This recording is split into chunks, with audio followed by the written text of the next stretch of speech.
Hello everyone, welcome to Graduate BCA. So today we will dive into Unit 2 of Software Engineering where things start to get real. So we have talked about the finalization of SRS. Now we would like to estimate the size, cost and development time of the project. So before jumping into Software Engineering Unit 2, do me a small favor. Hit that like button, subscribe if you're into leveling up your BCA strategy, and share it with your classmates because sharing knowledge is the real flex. Now we'll talk about software project planning. So, as the name suggests, project planning, so it is a process where we organize, where we schedule and manage all the tasks. Which task? Tasks which are needed, which are required to build a software product successfully. तो जब भी हमें कोई software product develop करना होता है तो उसके लिए हम ऑर्गेनाइज करते हैं, स्केड्यूल करते हैं, मैनेज करते हैं सब टास्क को, एंड इसी सब प्रोसेस को हम कहते हैं सॉफ्टवेयर प्रोजेक्ट प्लानिंग. और इन सब सॉफ्टवेयर प्रोजेक्ट प्लानिंग्स में हम क्या क्या चीज़ें करते हैं, हम इसमें गोल्स डिफाइन करते हैं, एस्टिमेट करते हैं कि कितना टाइम लगेगा, एस्टिमेट करते हैं कि कॉस्ट कितनी आ सकती है. पहले हम बता देते हैं ना कि एक एस्टिमेट इतना आ सकता है. Then we assign the task to the requirement team, है ना. जो जो टीम्स हमारे सॉफ्टवेयर प्रोजेक्ट बनाने में रिस्पॉन्सिबल होती है, we assign the task, we identify the risk, we set deadlines and ensure कि स्मूथ एग्जीक्यूशन हो हमारे सॉफ्टवेयर प्रोजेक्ट का. So the key aspects of software project planning, that is software project scope, what the software will do and what features it will have. तो ये हमें पता लगाना होता है. ये एस्पेक्ट है टाइमलाइन एंड शेड्यूलिंग, जिसमें हम ब्रेक डाउन करते हैं टास्क को एंड ये डिसाइड करते हैं कि ये वाला टास्क कितने टाइम पीरियड में ख़त्म हो जाना चाहिए. डेडलाइन सेट करते हैं, रिसोर्स एलोकेशन करते हैं, असाइन करते हैं टीम मेंबर्स को, एंड जो जो रिस्पॉन्सिबिलिटीज़ हैं, टूल्स हैं, टेक्नोलॉजीज़ हैं जो रिक्वायर्ड होती हैं. बजट एस्टिमेशन करते हैं, कैलकुलेट करते हैं कि total cost of development of that software project क्या आएगी एंड क्या एस्टिमेट निकलेगा. एंड रिस्क मैनेजमेंट करते हैं जिसमें हम पोटेंशियल चैलेंजेस और जितने भी रिक्वायर्ड हमारे इश्यूज आएंगे उनको हम टैकल करने के लिए निकालेंगे अपने planning solutions. And then we will do quality assurance to ensure कि जो हमारा सॉफ्टवेयर है वो हमारे रिक्वायर्ड स्टैंडर्ड्स को मीट कर रहा है कि नहीं कर रहा. तो ये सब चीज़ें पार्ट होती हैं सॉफ्टवेयर प्रोजेक्ट प्लानिंग की. Now will talk about what a software matrices is. So software matrices एक क्वांटिटेटिव मेजर होता है, क्वांटिटेटिव मेजर. तो इट इज़ अ मेजर जो हम यूज़ करते हैं टू असेस, टू फाइंड कि हमारे सॉफ्टवेयर प्रोडक्ट की क्वालिटी क्या है, परफॉर्मेंस कैसी है, एफिशिएंसी है कि नहीं है, हमारे प्रोसेस की कह सकते हो या प्रोडक्ट की कह सकते हो. सो जो सॉफ्टवेयर मैट्रिसेस होते हैं ये हमें हेल्प करते हैं कि हम अपने प्रोग्रेस को ट्रैक कर पाएँ, इम्प्रूव कर पाएँ हमारी प्रोडक्टिविटी को, और इंश्योर कर पाएँ कि जो हमारा सॉफ्टवेयर है वो रिलायबल है. तो हम सॉफ्टवेयर मैट्रिक को कह सकते हैं एक काउंटेबल असेसमेंट है किसकी, क्वालिटीज़ ऑफ द सॉफ्टवेयर. तो कुछ कैरेक्टरिस्टिक्स होते हैं सॉफ्टवेयर मैट्रिसेस के कि ये क्वांटिटेटिव होने चाहिए. क्वांटिटेटिव मतलब कि in order to be helpful वो कुछ न्यूमेरिकली स्टेट करते होने चाहिए, कुछ न्यूमेरिक वैल्यू रिटर्न करते होने चाहिए. सेकेंड कैरेक्टरिस्टिक है that it should be understandable. जो मेट्रिक कंप्यूटेशन है वो सिंपल होनी चाहिए to grasp, to understand.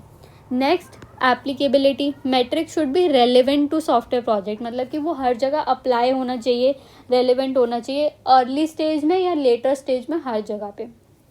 It should be economical, economical होना चाहिए, यानी कि it should be cost effective, बहुत ज़्यादा हाई कॉस्ट नहीं होनी चाहिए. Then it should be repeatable, यानी उसको जो रिजल्ट्स हैं वो सेम आने चाहिए over the given period of time.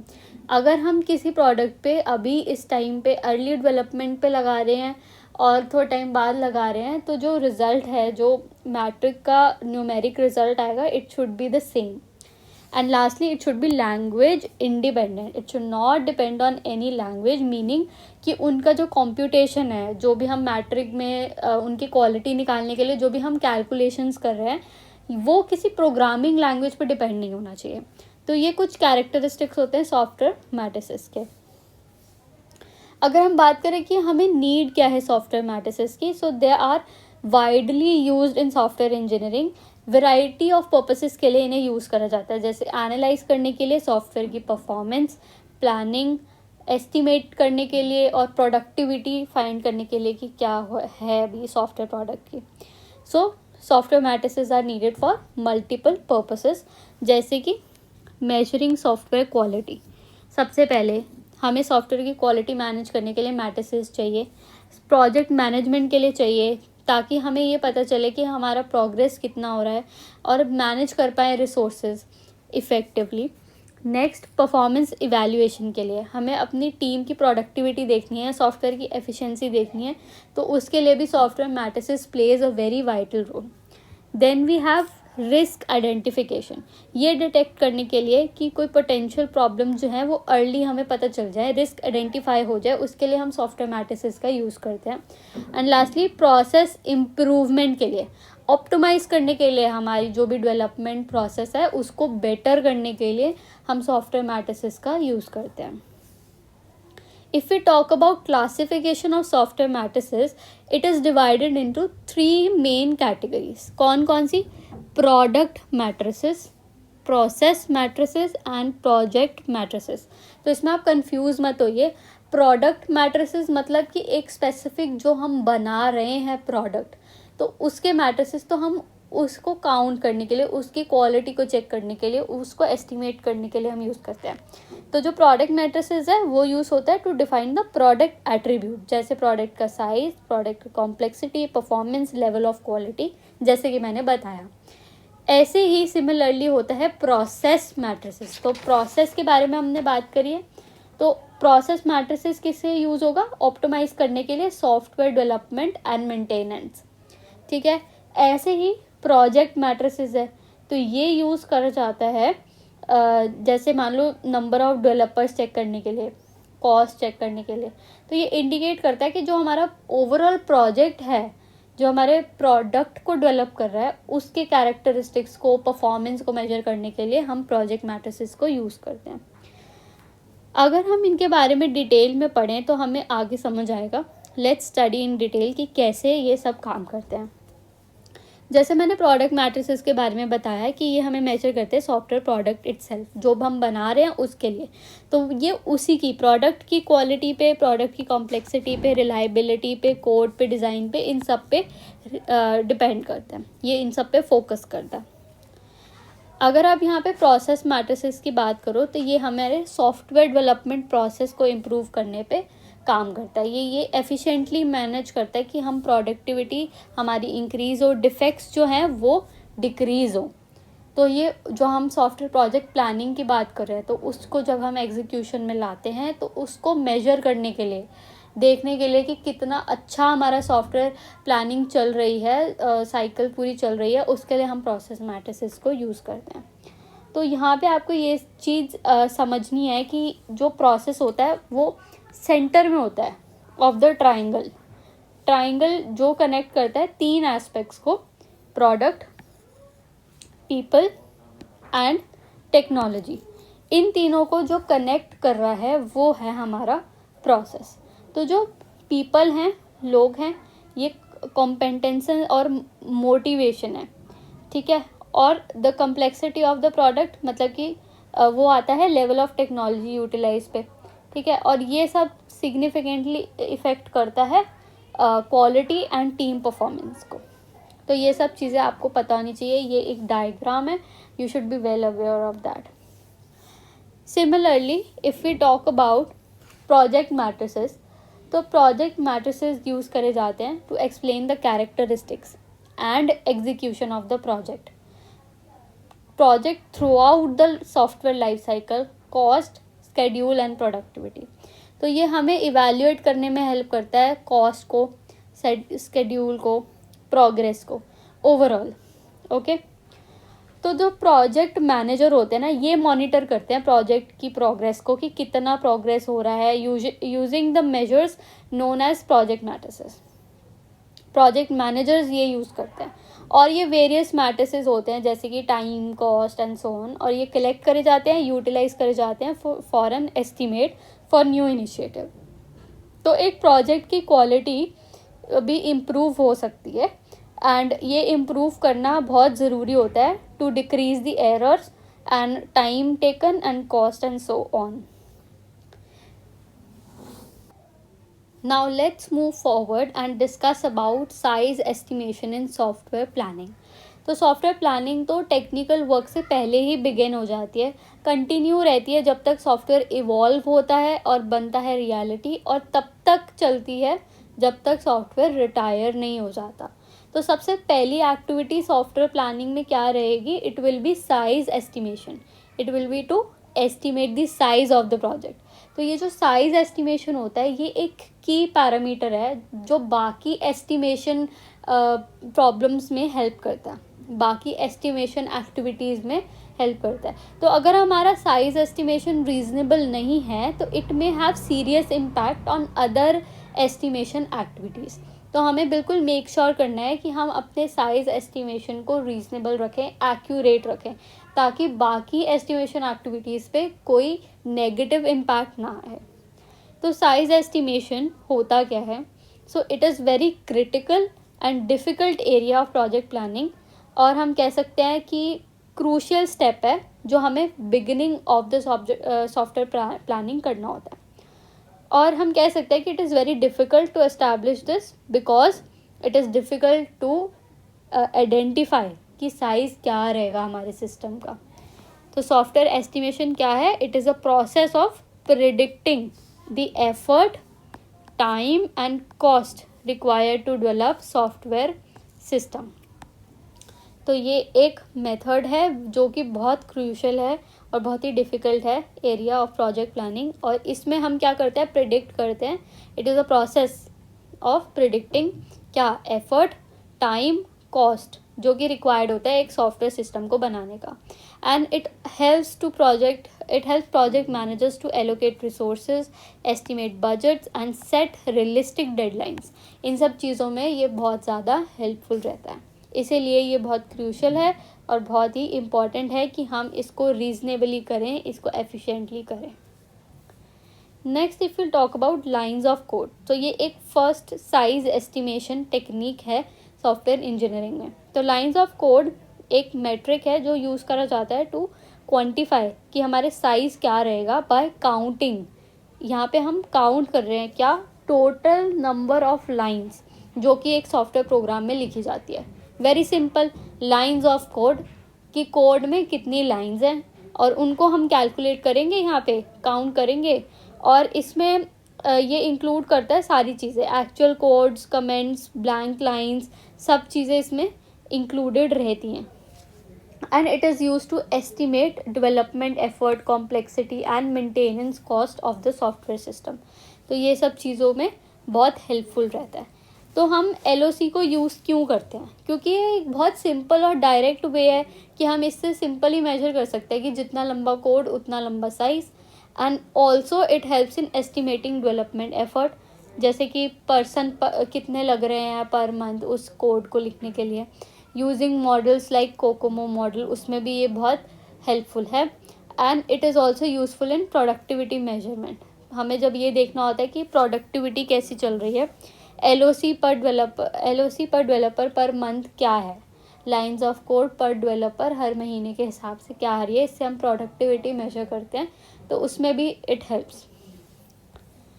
तो एडवांटेजेस की बात करें तो जैसे मैंने बताया कि सिंपल है, इजी है कैलकुलेट करने के लिए, यूज़फुल है प्रोडक्टिविटी मेजरमेंट में, और साइज़ एफर्ट एस्टिमेशन में भी बहुत हेल्प करता है, जैसे कि ये कोकोमो मॉडल में यूज़ होता है, और हम इसके बारे में आगे पढ़ेंगे कि कोकोमो मॉडल क्या होता है। And it is also good for benchmarking, but there are various serious disadvantage to LOC because सबसे पहले it does not measure complexity. हम इससे ये नहीं देख सकते कि हमारा जो प्रोग्राम है वो कह सकते हैं कि छोटा है बट कॉम्प्लेक्स है कि नहीं है, ये सब चीज़ें तो हमें पता ही नहीं चलती। और छोटा होने से मैटर नहीं करता, कई बारी long codes take lesser time than the shorter codes which are complex. तो इसलिए ये कॉम्प्लेक्सिटी मेजर नहीं कर रहा है, तो इससे एक्यूरेटली हम नहीं बता सकते हैं कि क्या साइज रहने वाला है। नेक्स्ट अगर हम बात करें तो ये कोड की क्वालिटी को इग्नोर करता है। तो मोर LOC does not always mean better software. अगर पुअर क्वालिटी का कोड है, अच्छे से डिफाइन नहीं है, अननेसेसरी लाइंस हैं, तो हम ये नहीं कह सकते कि उसको मतलब वो कॉम्प्लेक्स है और उसको बिल्ड होने में टाइम लगेगा। And also it is language dependent. LOC depends कि किस लैंग्वेज में लिखा है, किस प्रोग्रामिंग लैंग्वेज में लिखा है। पाइथन में हो सकता है कम कोड हो as compared to C, but दोनों का आउटपुट सेम आ रहा है। तो हम ये नहीं कह सकते हैं कि कौन से वाले में ज़्यादा फंक्शनैलिटी है, कौन से में कम है। तो इस करके जो होता है LOC इज़ वेरी डिफ़िकल्ट।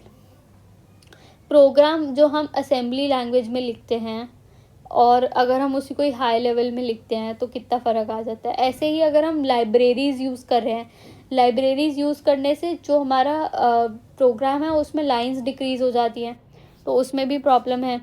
कुछ में लाइन डिक्रीज़ हो जाएंगी, कुछ में बढ़ जाएंगी, तो इससे हमारे LOC को इफ़ेक्ट पड़ सकता है, तो एक्यूरेटली नहीं आंसर आएगा। सिमिलरली ये इंकरेज करता है इनएफिशिएंसी। तो डेवलपर्स में राइट लॉन्गर कोड ताकि LOC इन्फ्लेट हो, साइज बढ़े, कॉस्ट बढ़े। So this is disadvantages of LOC। अगर हम बात करें levels of granularity in LOC measurement, तो LOC को ना हम डिफरेंट लेवल्स पे मेजर कर सकते हैं। जैसे कि पहला होता है टोटल लाइंस ऑफ कोड।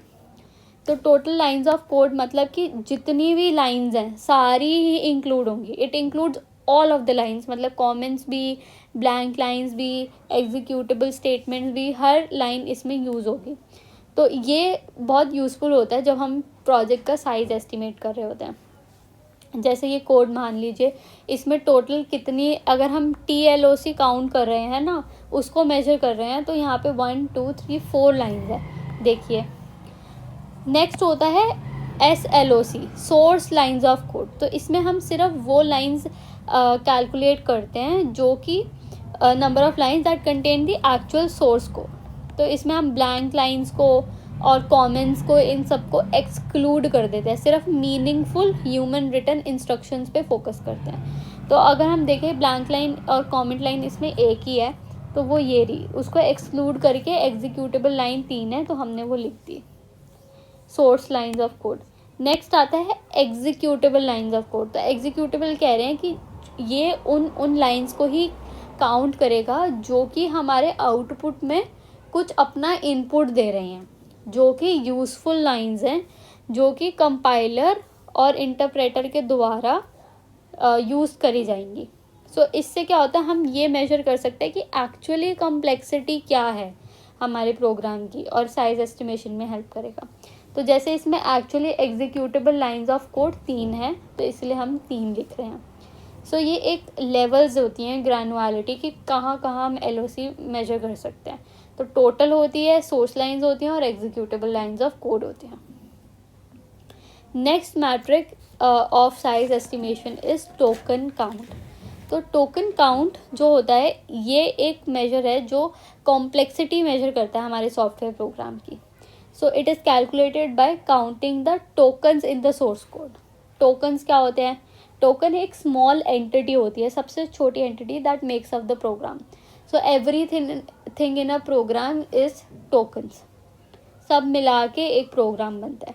तो ये टोकन काउंट जो है, it was establish by MH हेल्स्टेड, जो कि एक प्रोफेसर थे इन प्रूड यूनिवर्सिटी।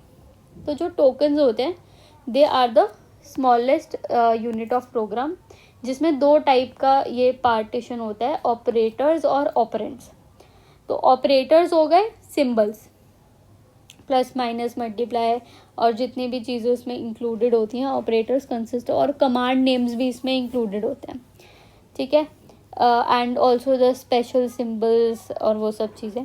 वेराज ऑपरेंड्स होते हैं जिसमें वेरिएबल्स होते हैं, कॉन्स्टेंट्स होते हैं, फंक्शन नेम्स होते हैं, तो ये सब चीज़ें हमारे ऑपरेंड्स होती हैं। इन दोनों को मिला के मतलब everything is token, and token को हम क्लासीफाई कर सकते हैं आइदर एज ऑपरेटर और ऑपरेंड। और इन सबको कैलकुलेट करके इनके ऊपर हेल्स्टेड कॉम्प्लेक्सिटी मेजर्स लगा के we will estimate software size, effort and difficulty. तो जो हेल्स्टेड की थ्योरी है वो ये डिफाइन करती है, यहाँ पे बहुत सारे मैथमेटिकल मैट्रिसेस है, बहुत फार्मूलाज प्रोवाइड करे गए थे based on the count of operators and operands. इनके काउंट के बेस पे यहाँ पे बहुत सारे मैथमेटिकल फार्मूलाज हैं, बहुत इजी फार्मूलाज हैं, एंड इनको मेजर करके काउंट करके हम एफर्ट निकाल देते हैं, एस्टिमेट कर देते हैं एफर्ट क्या लगता है, कॉम्प्लेक्सिटी कितनी लगती है, ये सब चीज़ें। अब हम इनको डिटेल में पढ़ते हैं कि क्या हमारे मैथमेटिकल फार्मूलाज हैं। सबसे पहले तो हम प्रोग्राम की लेंथ निकालते हैं, जिसको हम आइडेंटिफाई करते हैं एज एन, कैपिटल एन। तो हम यहाँ पे बताते हैं कि n is equal to, program length is equal to N1 plus N2। ठीक है, तो N1 क्या है, N1 is the total occurrence of operators, जितनी बार ऑपरेटर्स अकर हुए हैं उनको हम काउंट करेंगे। और N2 क्या है, टोटल अकरेंस ऑफ ऑपरेंड्स। दोनों की जितनी भी टोटल नंबर ऑफ अकरेंस है, जितनी बार वो अकर हो रहे हैं प्रोग्राम में, उन दोनों को हम काउंट करेंगे एंड देन हम प्रोग्राम की लेंथ निकालेंगे जो कि है कैपिटल N। ये हो गया first. Then we have to move on and calculate the vocabulary, जिसको हम डेजिग्नेट करते हैं ऐसे, न्यू। इसमें क्या होता है कि हम यहाँ पे कैलकुलेट कर रहे हैं तो यहाँ पे डिस्टिंक्ट ऑपरेटर्स, मतलब कि जो यूनिक ऑपरेटर्स हैं उन्हीं को, यहाँ पे हम टोटल कह रहे हैं कि टोटल कितने हैं, यहाँ पे सिर्फ यूनिक ऑपरेटर्स और यूनिक ऑपरेंड्स, तो ये कैलकुलेट हो गया। Next we have program volume. अब हम वॉल्यूम निकालेंगे। वॉल्यूम क्या हुई, it represent the minimum number of bits जो कि नेसेसरी होती हैं हमारे प्रोग्राम को रिप्रेजेंट करने के लिए। तो वॉल्यूम निकालने का फॉर्मूला होता है n, capital N into log 2 small n। तो इससे हम अपनी वॉल्यूम निकाल लेते हैं, इससे हम measure the size of the program in bits. जितनी हायर वॉल्यूम है उतनी हायर कॉम्प्लेक्सिटी है, ये आपको याद रखना है। ये यहाँ तक इजी था, कुछ इतना डिफ़िकल्ट नहीं है। अब हम निकालते हैं प्रोग्राम की डिफ़िकल्टी, तो कि कितना डिफ़िकल्ट है program to understand and modify. Program की डिफ़िकल्टी हम निकालते हैं by N1 into 2 into capital N2 into upon N2। तो स्मॉल n1 करना है, स्मॉल n1 लिखेंगे और हम लिखेंगे उसके बाय 2 इंटू कैपिटल N2, मतलब total number of operands, and small n2। इससे हमारी प्रोग्राम की डिफ़िकल्टी निकल जाती है। और एक और फॉर्मूला होता है डिफ़िकल्टी निकालना, that is D is equal to 1 upon L, where L stands for the level, program level. तो अब L, उसके लिए आपको प्रोग्राम लेवल निकालना है। ओके, तो प्रोग्राम लेवल का फॉर्मूला होता है, प्रोग्राम लेवल भी हम कैलकुलेट कर लेते हैं, वॉल्यूम स्टार। वॉल्यूम स्टार मतलब कि जो भी पोटेंशियल वॉल्यूम होती है, volume star upon the actual volume. इससे हमारा L निकलता है और हम ऐसे भी डिफ़िकल्टी निकाल सकते हैं, otherwise this is the formula for difficulty. Next if we talk about program effort, कि एफर्ट, टोटल एफर्ट कितना लग रहा है to write the code. Effort निकालने के लिए हम सिंपली करते हैं डिफ़िकल्टी इनटू वॉल्यूम, तो हमारा एफर्ट आ जाता है। या फिर हम इसको लिख सकते हैं वॉल्यूम अपॉन लेवल। ओके, तो सिंपली हमें डिफ़िकल्टी इनटू वॉल्यूम करना, हमारा एफर्ट आ जाता है। इससे हमें पता चलता है अगर हायर द एफर्ट, जितना ज़्यादा एफर्ट होगा उतना ज़्यादा डेवलपमेंट टाइम हमें नीड होगा। तो हम इसमें एस्टिमेटेड टाइम भी निकालते हैं, एंड टाइम निकालने का फॉर्मूला होता है E अपॉन 18, एफर्ट अपॉन 18। तो ये 18 क्या है, ये एफर्ट अपॉन बीटा होता है, बेसिकली एफर्ट अपॉन बीटा होता है।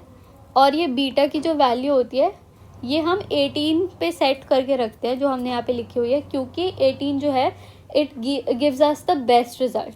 वैसे जो है ये बीटा की वैल्यू रेंज बिटवीन 5 टू 20 के बीच में इसकी वैल्यू रेंज करती है, बट हम इसको 18 पे सेट करते हैं क्योंकि वो हमें बेस्ट रिजल्ट्स प्रोवाइड करता है। तो हम ये एस्टिमेट टाइम करके अप्रॉक्सीमेट टाइम निकाल लेते हैं जो कि हमारे प्रोग्राम को इम्प्लीमेंट करने में नीड होता है. So these are only the programs which you need to no.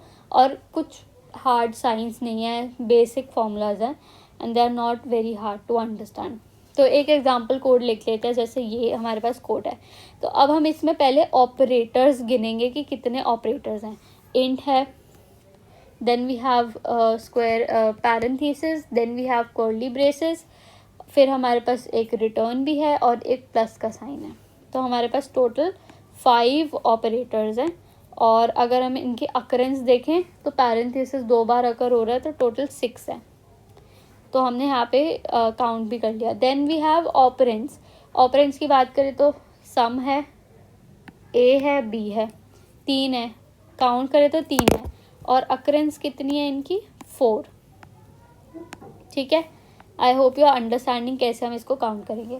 अब हम लेंथ निकालेंगे. तो पहले हमने देखा था कि ये 6 टाइम अकर हो रहे हैं और 4 टाइम, तो टोटल नंबर ऑफ अकरेंस हमारी आ गई, प्रोग्राम की लेंथ आ गई 10. फिर अगर हम वोकैबुलरी निकालेंगे, काउंट देखेंगे, तो operators are 5 and operands are 3. तो हमारी वोकैबुलरी कितनी है? 8. Next will calculate program volume. Volume निकालने का फॉर्मूला होता है n इंटू log 2 और न्यू. तो 10 into log 2 8 vocabulary, 10 into log 2 8. तो इसको हम साइंटिफिक कैलकुलेटर यूज़ करके सॉल्व करेंगे, तो हमारा आंसर आता है 30. And we use bits in volume. तो जब भी हम निकालेंगे लास्ट में हम बिट्स लिखेंगे. प्रोग्राम डिफ़िकल्टी निकालते हैं. इसमें हम लिखेंगे कि कितने unique number of operators by 2 into total number of operands upon unique number of operands. जब हम इसको कैलकुलेट करेंगे तो हमारा आंसर आ रहा है 2.22. तो ये हमारी प्रोग्राम डिफ़िकल्टी है. Next will calculate effort which is simply difficulty into volume. तो हमारी वॉल्यूम 30 थी, डिफ़िकल्टी 2.22, तो हमारे एफर्ट आ गया 66.6. When will calculate time, it is simply E upon 18. तो हमारा एफर्ट कितना आया था? 66.6 by 18. So we get the estimated time 3.7 seconds. So as per the interpretation we have calculated कि हमारे प्रोग्राम की वैल्यू 30 बिट्स होनी चाहिए. मतलब ये बता रहा है कि एक सिंपल सा फंक्शन है. एफर्ट 66.6 लग रहा है which is relatively low, meaning कि बहुत ईजी है टू इम्प्लीमेंट. एंड टाइम जो लग रहा है कोड लिखने के लिए वो 3.7 सेकेंड्स है, जो कि बहुत ही मिनिमल है. और ये तो मतलब इतना पता चल गया कि ये बहुत छोटा सा कोड है और बहुत स्मॉल फंक्शन है. So this is how token count is used to calculate the size and effectiveness of the software product. Size estimation में LOC that is lines of code और token count के बाद आता है function point analysis which is also known as the FPA and it is developed by Alan Albrecht in at IBM in 1979. तो ये जो function count और matric है ये हमारी सल्यूशन है to the size measurement problem. जो भी प्रॉब्लम्स आ रही थी उसका सल्यूशन है. कैसे? फंक्शन पॉइंट जो है वो हमारा मेजर करता है फंक्शनैलिटी जो हमारा यूज़र देता है, यूज़र पॉइंट ऑफ व्यू से होता है. That is on the basis of what user request and receive in return from the system. तो यहाँ पे जो भी फंक्शनैलिटी हमारा यूज़र प्रोवाइड कर रहा है based on the logical design, उसके बेसिस पे हम इसको मेजर करते हैं rather than the technical implementation. जैसे कि लाइंस ऑफ कोड और टोकन काउंट में हम टेक्निकली जो कोड लिख रहे हैं उसके बेसिस पे हम एस्टिमेट करते थे, उसके बेसिस पे हम मेजरमेंट करते थे. यहाँ पे ऐसा नहीं होता. Therefore it deals with the functionality जो कि डिलीवर हो रही है and not with the lines of code या फिर फंक्शन मॉड्यूल. तो जो प्रिंसिपल है एल्ब्रेक्ट फंक्शन पॉइंट एनालिसिस की वो ये है कि जो सिस्टम है वो डीकम्पोज्ड है इनटू फंक्शनल यूनिट्स. तो हम इसके बारे में डिटेल में पढ़ेंगे. तो फंक्शन पॉइंट हम क्यों कंसिडर करें? क्योंकि ये फंक्शन पॉइंट एनालिसिस इंडिपेंडेंट है of the programming language. It does not depend on any programming language और ये बहुत ज़्यादा हेल्पफुल है in effort estimation, productivity measurement and cost estimation का. ये सॉफ्टवेयर मेंटेनेंस एंड इन्हेंसमेंट में भी वाइडली यूज़ करा जाता है. If we talk about functional unit, जो मैंने बताया कि as principle of Albrecht function point analysis state कि जो हमारा सिस्टम है कंप्लीट वो डीकम्पोज्ड है फंक्शनल यूनिट्स में, और हम इन फंक्शनल यूनिट्स को डिटेल में पढ़ेंगे। तो 5 फंक्शनल यूनिट्स हैं, इनपुट्स हैं, आउटपुट्स हैं, इंक्वायरी है, इंटरनल लॉजिकल फाइल है और एक्सटर्नल लॉजिकल फाइल्स है, इंटरनल लॉजिकल फाइल्स हैं एंड एक्सटर्नल इंटरफेस फाइल्स हैं। सो अब इसके बारे में आपको मैं बताती हूँ। सबसे पहले यू नीड टू अंडरस्टैंड कि इनपुट क्या हुआ। एक्सटर्नल इनपुट, तो ये रिप्रेजेंट करता है user input that modify the data in the system. जैसे कि मान लो लॉगिन क्रेडेंशियल है, फॉर्म्स हैं, तो ये यूज़र इनपुट कर रहा है जो कि हमारे सिस्टम को मॉडिफाई करेगा, जो हमारे डेटा मॉडिफाई करेगा सिस्टम में। तो ये हो गया एक्सटर्नल इनपुट। नेक्स्ट होता है एक्सटर्नल आउटपुट, तो ये रिप्रेजेंट करेगा जो डेटा डिस्प्ले हो रहा है, ये जनरेट हो रहा है from the user and it often involves processing. जैसे कि मान लो जो रिपोर्ट्स आती हैं या इनवॉइसेस आती हैं या कंफर्मेशन मैसेजेस आते हैं, तो ये सब एक्सटर्नल आउटपुट्स हैं। Then we have external inquiries, तो ये inquiries represent the data that is elementary process, मतलब कि it is made up of input output combination, और ये यूज़ करा जाता है जो कि सिस्टम को मॉडिफाई नहीं करता है, ये डेटा रिट्रीवल के लिए हेल्पफुल होता है। जैसे कि सर्च करना होता है कस्टमर का रिकॉर्ड या रिट्रीव करना होता है अकाउंट डिटेल्स, इसके लिए एक इंक्वायरीज होती हैं। Next we have internal logical files, तो जो इंटरनल लॉजिकल फाइल्स होती हैं ये एक ग्रुप ऑफ रिलेटेड डेटा कह सकते हैं जो कि हमारे सिस्टम के अंदर स्टोर होती हैं और हमारा यूज़र इनको यूज़ करता है, ये यूज़र आइडेंटिफाइबल होती हैं।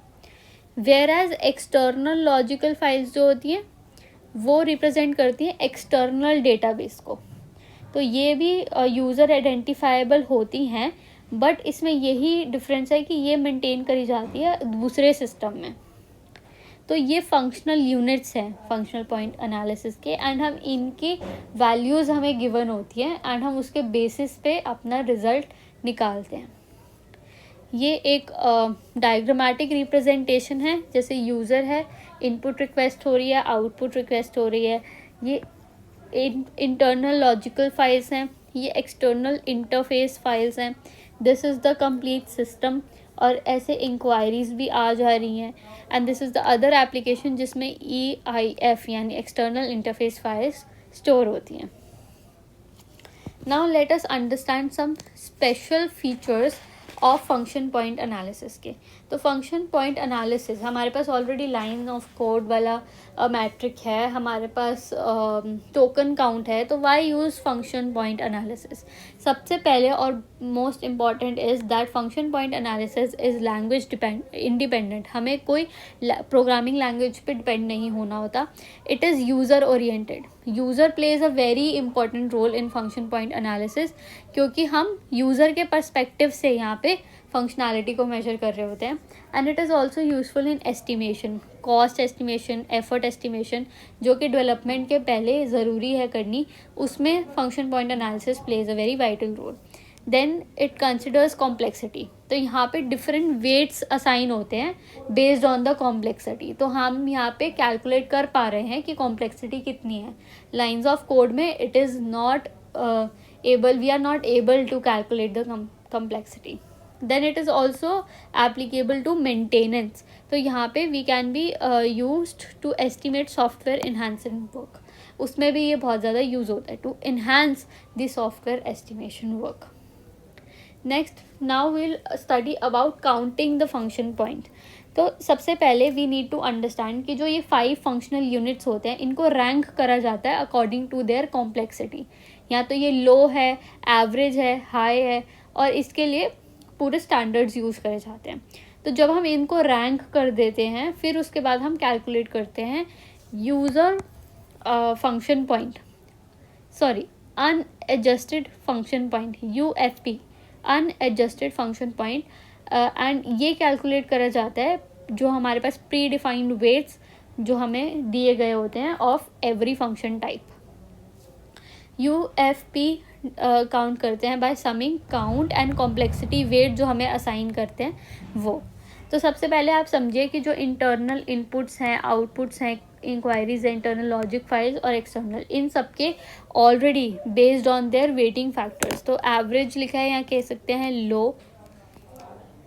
लो सिंपल को कह सकते हैं लो, एवरेज और कॉम्प्लेक्स या फिर कह सकते हैं हाई। सो इनके बेसिस पे इनको वेट्स असाइन हुए हैं। जैसे इंटरनल इनपुट्स को 3 लो है, एवरेज 4, हाई पे 6। तो ऐसे सबको असाइन होते हैं and you need to learn this table. आपको पता होना चाहिए इसके बारे में कि किसके क्या वेट असाइन हुआ हुआ। काउंट हमें क्वेश्चन में दिया जाता है एंड ये कॉम्प्लेक्सिटी वेट यही हैं, ये सारे जो वेट्स हैं these are complexity weight and इसके बेसिस पे सम करके सब कॉम्प्लेक्सिटी और काउंट को हम निकालते हैं UFP, that is unadjusted function point. Second step is to apply complexity adjustment factor which is known as CAF। तो जो CAF होता है ये कंसिडर करता है 14 general system of characteristics, GSC general system of characteristics इसमें इंक्लूड करे जाते हैं। तो बेसिक फार्मूला जो CAF का होता है वो होता है 0.65 प्लस करते हैं 0.01 into the sum of GSC score. Okay, तो ये जो F1 होता है, GSC स्कोर होता है, इसको हम F1 भी बोलते हैं। तो ये डिग्री ऑफ इन्फ्लुएंस है, डिग्री ऑफ इन्फ्लुएंस कितना है, तो इसका रेंज हो सकता है 1 to 14। तो हम सबका सम करते हैं। Sometimes it is already given in the question कि इतना CAF रहने वाला है। Okay, next we have to calculate the adjusted function point AFP। हमने UFP कैलकुलेट करा, CAF कैलकुलेट करा, lastly we have to calculate, this is the main adjusted function point जो हम निकालते हैं by multiplying UFP and CAF। जो हमने यहाँ पे CAF निकाला है या गिवन है और UFP जो हम निकालेंगे, इनको मल्टीप्लाई करके we calculate the adjusted function point. Simply देखते हैं, जैसे मान लो कि ये हमारे पास गिवन है कि एक्सटर्नल इनपुट 5 हैं और इनकी जो कॉम्प्लेक्सिटी है वो लो है और एक्सटर्नल आउटपुट 3 हैं, इनकी कॉम्प्लेक्सिटी मीडियम है। ऐसे हमें गिवन होता है लो है, मीडियम है, हाई है and you need to learn this, you need to learn this ताकि आपको पता हो कि एक्सटर्नल इनपुट लो कितना है, कितनी वेट है, वेटेज कितनी है कॉम्प्लेक्सिटी, और एक्सटर्नल आउटपुट कॉम्प्लेक्स में कितनी वेटेज है। You need to know this when we will complete this. ऐसे करके हम इसका टेबल बना लेंगे for every count given and what is the complexity given. Complexity के बेस पे 3 फंक्शनल पॉइंट है, 5 है, 3 है, 7 है, 5 है, you should know this. And हमें इस एग्जाम्पल में पहले ही GSC स्कोर दिया हुआ है, that is 41। To begin with हम पहले स्टेप 1 देखेंगे। तो स्टेप 1 में हम UFP कैलकुलेट करेंगे, अनएडजस्टेड फंक्शनल पॉइंट, और इसमें हम सम करेंगे सब फंक्शन टाइप का by each multiplied by its respective complexity weight. तो अब हमने यहाँ पे सबको कॉम्प्लेक्सिटी वेट लिख लिया अकॉर्डिंग टू जो हमें दिया हुआ था कि लो है, मीडियम है, हाई है, कॉम्प्लेक्स है, व्हाटएवर, उसके अकॉर्डिंग हमने कॉम्प्लेक्सिटी रेट लिख लिया। अब हम यहाँ पे काउंट, इस वैल्यू को काउंट से रिप्लेस कर देंगे। कितने दिए हुए हैं, 5 दिए हुए हैं internal external inputs, external output 3 हैं, एक्सटर्नल क्वेरीज 4 हैं एंड ये इंटरनल फाइल्स कितनी हैं, 6 हैं, एक्सटर्नल कितनी है, 2 हैं। जब हम इसको कैलकुलेट करेंगे तो हमारा UFP 94 आ रहा है। नेक्स्ट हमें GSC पहले ही गिवन है, दैट इज़ 41। उसके बाद हमें कंप्यूट करना है complexity adjustment factor, that is CAF। तो CAF कैलकुलेट करने के लिए हमने देखा था कि हमें 0.65 को ऐड करना है in the product of 0.01 and the GSC score. तो जब हम इसको कैलकुलेट करेंगे will get 1.06। Lastly, we have to calculate adjusted function point, which is the output of UFP and CAF. तो हमारे पास UFP 94 है और हमने अभी CAF निकाला है, दैट इज़ 1.06, और कैलकुलेट करके हमारे पास UFP आता है 99.64 विच इज़ अप्रॉक्सीमेटली 100। तो हमारा जो AFP है उसका जो काउंट है for library management system, it is the 100 function points. This is how we calculate function point analysis. Now let's move forward and talk about cost estimation. तो cost estimation simply means a technique जो हम use करते हैं to find out कि हमारी cost कितनी आएगी development करने में सॉफ्टवेयर को। तो कॉस्ट एस्टिमेट एक फाइनेंशियल स्पेंड होता है जो कि हम करते हैं during the efforts, on the efforts जो कि होते हैं to develop and test the software engineering में। तो अगर कोई भी हम न्यू सॉफ्टवेयर प्रोजेक्ट बना रहे होते हैं, इट इज़ वेरी नेसेसरी कि हमें पता हो कि वो कितना कॉस्ट करेगा to develop that and how much development time it will take. तो ये एस्टिमेट्स बहुत ज़रूरी होते हैं to find out before the development is started, या कह सकते हैं इनिशिएटेड। तो कॉस्ट एस्टिमेशन क्या है? Process of predicting the amount of effort, time and resources required to develop the software project. ये बहुत ज़्यादा हेल्प करता है in budget planning, resource allocation and decision making of the project. बात करें कि एक रिलायबल कॉस्ट एस्टिमेशन मॉडल होगा तो उससे हमें बहुत हेल्प मिलेगी ताकि हमें एक कंप्लीट बजट मिल जाए और कंप्लीट हमारा हो विद इन द बजट और टाइम पे कंप्लीट हो एंड ऑप्टिमल रिसोर्स यूटिलाइजेशन हो, ना ज़्यादा हो ना कम हो, जितनी रिक्वायर्ड है उतनी ही हो। तो इसीलिए कॉस्ट एस्टिमेशन इम्पॉर्टेंट है बजट प्लानिंग के लिए, रिसोर्स एलोकेशन के लिए, प्रोजेक्ट शेड्यूल करने के लिए, रिस्क मैनेजमेंट करने के लिए and stakeholder confidence means to provide the clients and investor with cost expectations. तो इस सब चीज़ों के लिए कॉस्ट एस्टिमेशन करना इज़ वेरी क्रूशल। तो cost estimation is important for these particular factors, I have already discussed them. Now let's move forward and talk about cost estimation models. तो एक कुछ models हैं which are concerned with the representation of process to be estimated. तो ये model है, ये या तो static हो सकता है या तो dynamic हो सकता है। तो जो static model होता है, static model, इसमें एक यूनिक वेरिएबल होता है that is taken as a key element. उसको हम लेंगे कि ये इम्पॉर्टेंट है, एक की एलिमेंट है, एंड इससे हम कैलकुलेट करते हैं बाकियों को। The form of equation used in the same is the same for all calculation, but dynamic में क्या होगा कि सारे वेरिएबल्स इसमें इंडिपेंडेंट होंगे और कोई भी एक बेसिक वेरिएबल नहीं होता जैसे कि स्टार्टिंग वेरिएबल में होता है। तो स्टैटिक में स्टैटिक सिंगल वेरिएबल मॉडल होता है। तो सिंगल वेरिएबल मतलब जब model uses single basic variable to calculate all the others. तो इसमें क्या होगा कि मॉडल एस्टिमेट करेगा cost of a project using single parameter. जैसे कि मान लो साइज ऑफ सॉफ्टवेयर, जैसे लाइंस ऑफ कोड में एक सिंगल पैरामीटर यूज़ कर रहे हैं, फंक्शन पॉइंट में FP का यूज़ कर रहे हैं, तो फंक्शन पॉइंट्स या फिर LOC, तो इसमें हम सिंगल वेरिएबल मॉडल यूज़ कर रहे हैं। ये सिंपल टू इम्प्लीमेंट है तो, बट इसमें हमारे मल्टीपल फैक्टर्स, कॉस्ट फैक्टर्स जैसे कॉम्प्लेक्सिटी, टीम एक्सपीरियंस, ये सब चीज़ें इग्नोर हो जाती हैं और इसमें ये एज्यूम कर लेता है कि जो कॉस्ट है वो सिर्फ साइज़ पे डिपेंड करता है, जो कि गलत है। सेकेंडली हमारे पास होता है मल्टी वेरिएबल। तो मल्टी वेरिएबल स्टैटिक मॉडल क्या कहता है कि a static multi variable model consider multiple factors. इसमें सारे वेरिएबल्स को यूज़ करा जाता है जो कि नीडेड होते हैं to describe software development process, जैसे कि LOC, development, team experience, complexity, technology. तो ये सब चीज़ें इंक्लूडेड होती हैं एग्जाम्पलली। और एडवांटेज क्या है कि ये ज़्यादा एक्यूरेट है और ये सब multiple real world cost drivers को इंक्लूड कर रहा है। But disadvantages, it is more complex and require historical project data. इसमें हिस्टोरिकल प्रोजेक्ट डेटा की रिक्वायरमेंट पड़ती है। तो अगर हम देखें कि बेनिफिट्स इन सबके क्या है कॉस्ट एस्टिमेशन के, तो हमने देखा कि इम्प्रूव हो रहा है project success rate, increase possibility है, बेटर डिसीजन मेकिंग है एंड इन्हांस क्लाइंट रिलेशनशिप्स है।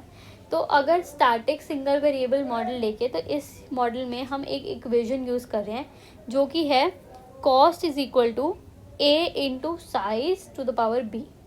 तो इसमें हम क्या कर रहे हैं, हम कॉस्ट निकाल रहे हैं जो कि हम एस्टिमेट कर रहे हैं in terms of constants A और B। ये जो कांस्टेंट है ये हिस्टोरिकल प्रोजेक्ट डेटा पे बेस करते हैं। अभी मैं आपको टेबल दिखाऊंगी, उसमें इनकी वैल्यूज़ गिवन होती हैं, वही डिफाइंड हमें लगानी होती है।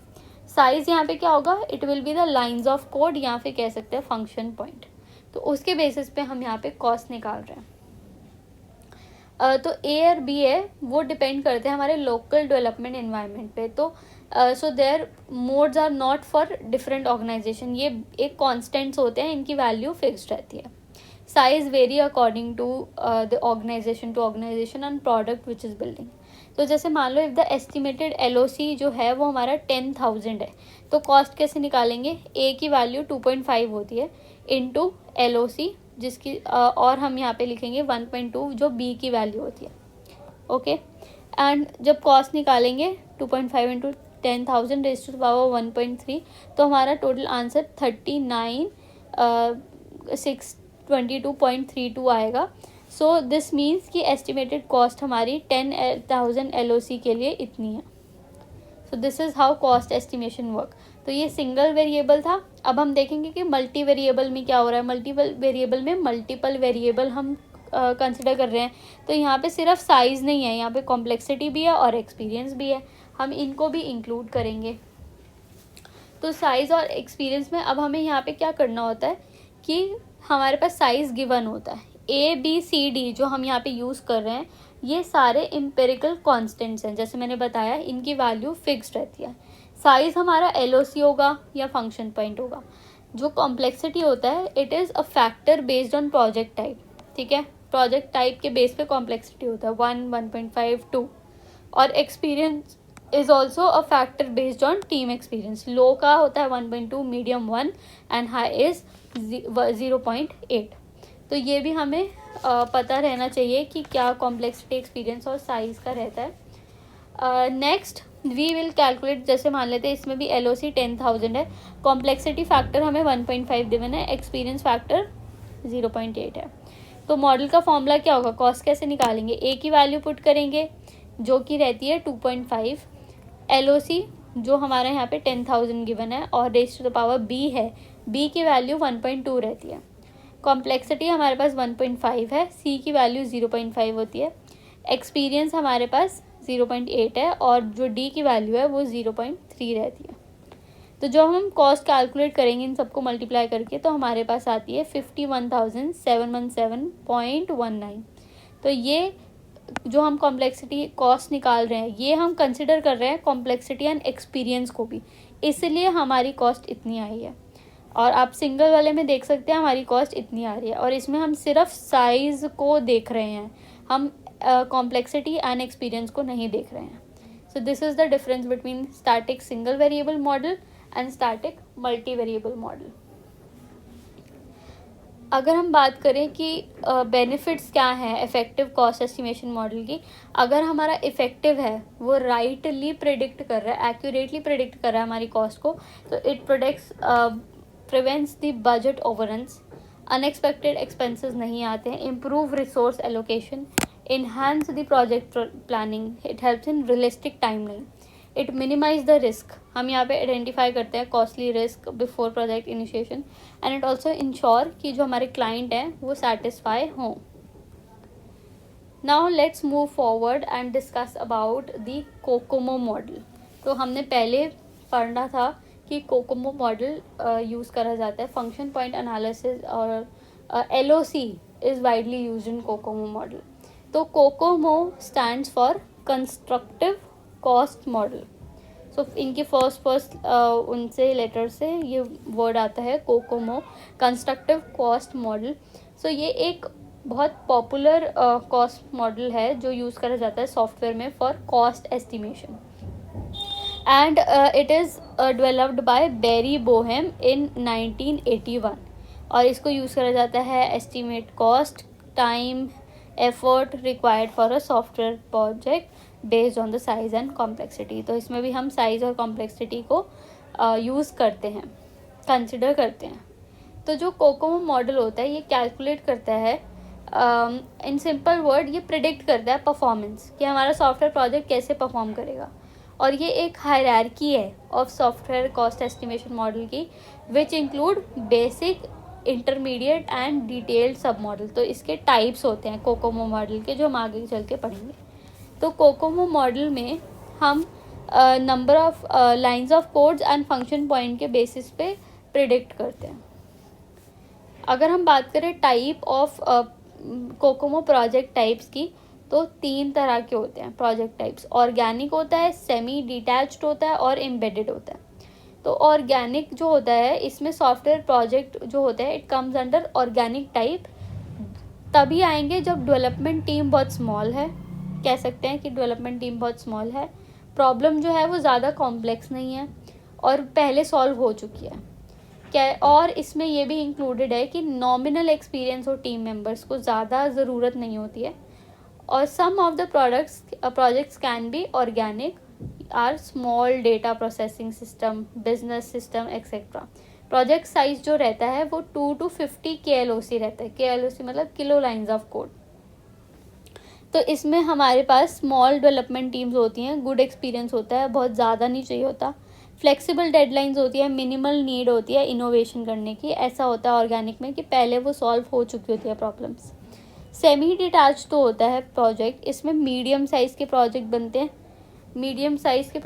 हैं, एंड ये जो सॉफ्टवेयर प्रोजेक्ट टाइप है ये लाई करता है बिटवीन ऑर्गेनिक एंड एम्बेडेड, इन दोनों के बीच का, मतलब medium type, medium size, medium इसमें कॉम्प्लेक्सिटी रहती है। मीडियम साइज डेवलपमेंट टीम होती है with the mix of experienced and inexperienced member. और प्रोजेक्ट कॉम्प्लेक्सिटी ना तो ज़्यादा हाई है ना तो ज़्यादा लो है। टिपिकली इसका साइज़ रहता है 500 to 300 KLOC। तो इसका रहता है 2 to 50 KLOC, इसका रहता है 50 to 300 KLOC। I said 500 before, I am sorry.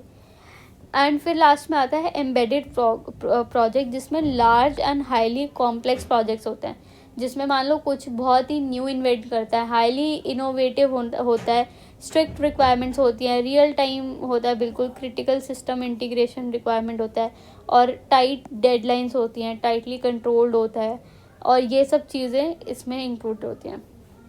तो जो एम्बेडेड सॉफ्टवेयर होता है ये अबव 300 KLOC होता है प्लस। और आपको ये भी लर्न करने की ज़रूरत होती है कि ऑर्गेनिक, सेमी डिटैच और एम्बेडेड, जो मैंने अभी आपको टाइप्स बताए हैं, इनकी जो कांस्टेंट वैल्यूज़ हम पढ़ के आए हैं स्टैटिक वाले मॉडल में, A B C D, इनकी वैल्यूज़ क्या रहती हैं। तो इनकी वैल्यू फिक्स्ड रहती हैं। आप देखिए ऑर्गेनिक में A की वैल्यू यही रहेगी, B की ये रहेगी, C की ये रहेगी, D की ये रहेगी। अगर लिखा है सेमी डिटैच्ड है तो ये वैल्यूज़ रहेंगी, एम्बेडेड में ये वाली वैल्यूज़ रहेंगी। Let's move forward and we'll discuss a small differentiation, या कह सकते हैं comparison between the project types. तो ऑर्गेनिक में मैंने बताया कि प्रोजेक्ट साइज स्मॉल होता है, सेमी डिटैच में मीडियम होता है, और एम्बेडेड में लार्ज होता है। Nature of the project simple होता है, सेमी डिटैच में मॉडरेटली कॉम्प्लेक्स होता है, बहुत ज़्यादा नहीं होता, एम्बेडेड में it is highly complex. Innovation की बात करें, ऑर्गेनिक में बिल्कुल इनोवेशन नहीं होती है, सेमी डिटैच में मॉडरेट है और एम्बेडेड में हाई है। डेडलाइन भी ऑर्गेनिक में फ्लेक्सिबल है, सेमी डिटैच में मॉडरेटली टाइट है, और एम्बेडेड में very strict. Development environment organic में रिलैक्स्ड रहता है, और डेवलपमेंट इन्वायरमेंट सेमी डिटैच में मिक्स होता है ऑफ एक्सपीरियंस लेवल्स, कुछ हाईली एक्सपीरियंस होता है, कुछ नहीं होते। एम्बेडेड में हाईली रेगुलेटेड होता है, या कह सकते हैं highly controlled. Now we discussed about types of COCOMO model. अभी हमने बताया कि कंपैरिजन होता है 3 टाइप्स ऑफ कोकोमो मोड्स। तो अब हम बात करेंगे मॉडल्स की, कि कितने तरह के मॉडल होते हैं। तो 3 तरह के होते हैं, बेसिक, इंटरमीडिएट एंड डिटेल। तो हमारे सिलेबस में बेसिक और इंटरमीडिएट है, तो हम इन दोनों को ही डिस्कस करेंगे। तो basic COCOMO model simplest form of COCOMO model है। तो ये रफ कैलकुलेशंस पे बेस्ड होता है, तो यहाँ पे बहुत कम एक्यूरेसी आने के चांसेस होते हैं। और ये पूरा जो मॉडल है it is based only on lines of code to estimate the calculation. तो लाइंस ऑफ कोड पे ही हम एस्टिमेट करते हैं कैलकुलेशन, और बाकी जो सारे फैक्टर्स हैं वो निगलेक्ट करे जाते हैं, छोड़ दिए जाते हैं। तो हम कह सकते हैं कि जो बेसिक कोकोमो मॉडल है वो एक तरह से स्टैटिक मॉडल है जो हम पढ़ के आए हैं, to estimate software development effort quickly and रफली। तो अगर हम इसमें देखें तो हमारे को ये आना बहुत ज़रूरी है table, you should know the values, क्योंकि कभी कभी एग्ज़ाम में ये गिवन होता है एंड कभी कभी नहीं गिवन होता, और अगर ये नहीं गिवन तो यू हैव टू नो कि इनकी वैल्यूज़ क्या रहती हैं। तो अगर हम एफर्ट एस्टिमेशन करते हैं पर्सन पर मंथ, तो effort stand for capital E. तो इसमें हम कैसे कैलकुलेट करते हैं, ए जिसकी वैल्यू यहाँ पे रहती है, इंटू KLOC, जो भी हमें किलो लाइन्स ऑफ कोड्स दिए होते हैं, raise to the power B, जिसकी भी वैल्यू हम यहाँ से उठाते हैं डिपेंडिंग अपॉन मोड, ऑर्गेनिक है, सेमी डिटैच्ड है या एम्बेडेड है। फिर हम निकालते हैं time estimation, that is the total amount of time taken to create it, which is C into E to the power D, where E stands for effort, जो हम यहाँ पे कैलकुलेट करके आएंगे। तो C जो यहाँ पे वैल्यू हमें दी हुई है, D की भी वैल्यू यहाँ पे गिवन होगी depending upon the mode, and E is the effort जो हम कैलकुलेट करेंगे फर्स्ट फॉर्मूला से। जैसे सिंपली देखते हैं, अगर हमें दिया हुआ सेमी डिटैच प्रोजेक्ट है विद 50,000 LOC, मतलब 50K LOC हो गया, और इसमें हम पहले एफर्ट कैलकुलेट करेंगे। एफर्ट देखते हैं, सेमी डिटैच ए क्या है 3.0, 50 लिखा, और हमारे पास बी क्या है 1.12, तो यहाँ पे हमने बी की वैल्यू लिख दी। जब हम इसको कैलकुलेट करेंगे we'll get 210.6% per month. Now will calculate the time, कि इनको टाइम कितना लग रहा है इसको कैलकुलेट करने में। So time is equal to C into C क्या है 2.5, तो C into effort which is 210.6 और अपॉन डी, डी क्या है हमारा 0.35 upon D. Then will calculate the development time which is 19.95 approximately 20 months.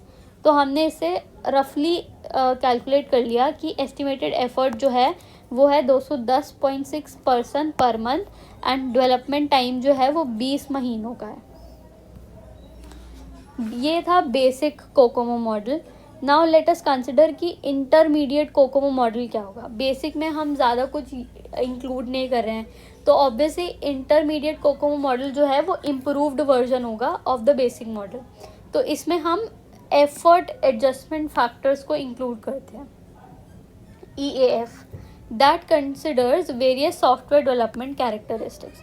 तो अब हम इसमें चीज़ें इंक्लूड करेंगे जो कि और ज़्यादा एक्यूरेट हमें बताएगा कॉस्ट। इंटरमीडिएट कोकोमो मॉडल जो है वो भी बेरी बोहेम के द्वारा इंट्रोड्यूस करा गया था, और इसमें एडिशनल 15 प्रेडिक्टर्स दिए गए थे जिनको हम कहते हैं कॉस्ट ड्राइवर्स। तो इनकी मदद से हम यहाँ पे कॉस्ट को एस्टिमेट करते हैं कॉस्ट ड्राइवर्स की मदद से, जिससे हमारी जो एक्यूरेसी है इन कॉस्ट एस्टिमेशन वो बढ़ जाती है। तो ये if you talk about the formula of effort in intermediate, तो वो होता है effort is equal to A which is a constant into KLOC, kilo lines of code, to the power B, which is again a constant, into EAF. So this EAF is the effort adjustment factor. So it is calculated on the basis of 15 cost drivers, and ये usually range करता है between 0.9 to 1.4. इसके हम देखते हैं, अगर हमें semi detach project निकालना होता है विद 50 KLOC, और इसमें हमें एफर्ट एडजस्टमेंट फैक्टर दिया हुआ है 1.1, तो हमें सिंपली एफर्ट निकालना है, सब वैल्यूज़ पुट करते, इसको बस मल्टीप्लाई कर देना है हमें EAF से, एंड वील गेट 231.66% पर मंथ। जब हम टाइम कैलकुलेट करेंगे with the same formula we'll get the results.